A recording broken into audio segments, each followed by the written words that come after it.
Hi, Craig. Hey, How are you? Ronaldo. Nice to meet you. Nice to meet you. I'm a huge fan. I love the Final Destination franchise and the American Pie franchise. It's my adolescence all over again. It's been 14 years since the last movie. Why did it took so long and why now for another sequel? Well, it took a long time because there was a thing called COVID in there, and then there was the actors' strike. So it takes a couple of years to get these scripts in the right working order to actually go make. They're very challenging to construct.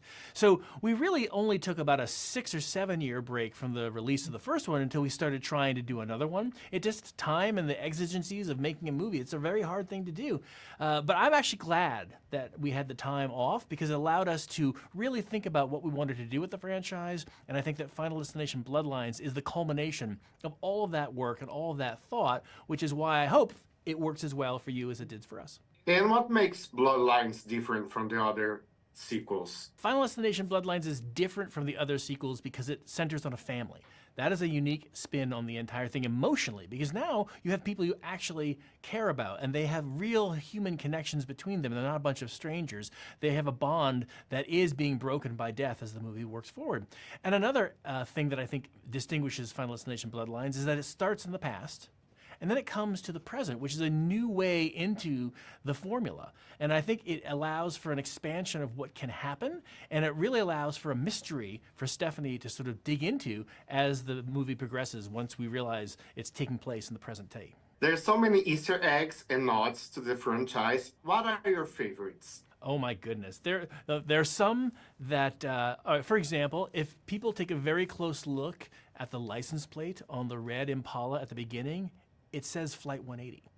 Now, those are very tiny little Easter eggs that are peppered throughout. The bigger ones, if you'll, you know what, there's one that's related to one of the kills, and it's such a spoiler, I'll tell you after the fact, but there are a lot of Easter eggs going through from log trucks to references to airplanes. It's, I think, one of the fun things the fans will be able to do is to watch the movie and see how many they can find, and there are plenty. And what are your favorite three deaths of the franchise?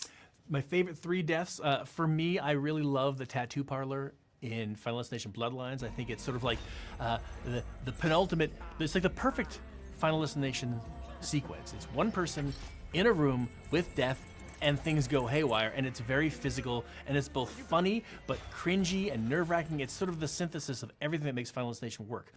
Similarly, I think the gymnastics sequence in Final Destination 5 is a masterclass in building tension and feints and misdirects as to what might take out Candace before she's ultimately taken out in a very fun series of events.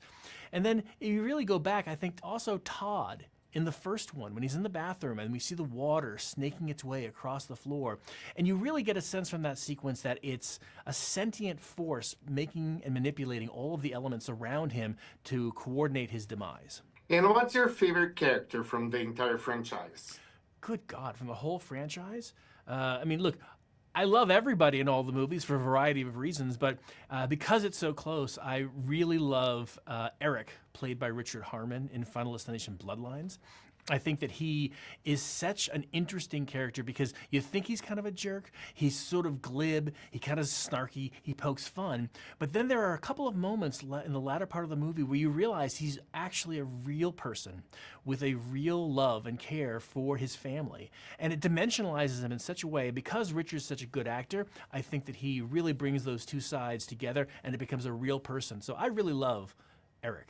And I would like to know if there's any plans for a Final Destination 7, and if you could cross over Final Destination with other horror movie, which one would you pick? Okay, as far as another Final Destination, well, let the fans speak. Hopefully, if the movie's a success, we will earn the right to even have a discussion. It's never about anticipating. It's about having the fans tell us they'd like one. So to everybody out there, we accept donations at the box office.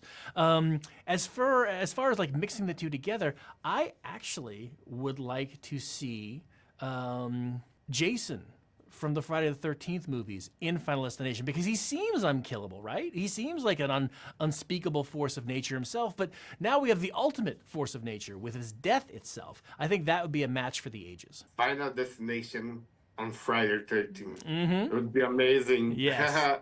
I love that. Maybe bring the Final Destination franchise to Brazil. There you go. We call it Friday Destination in Brazil. It's a whole new thing. I love it. Keep talking. This is working. I like the workshopping.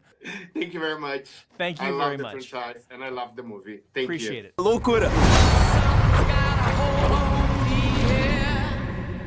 Boa sorte.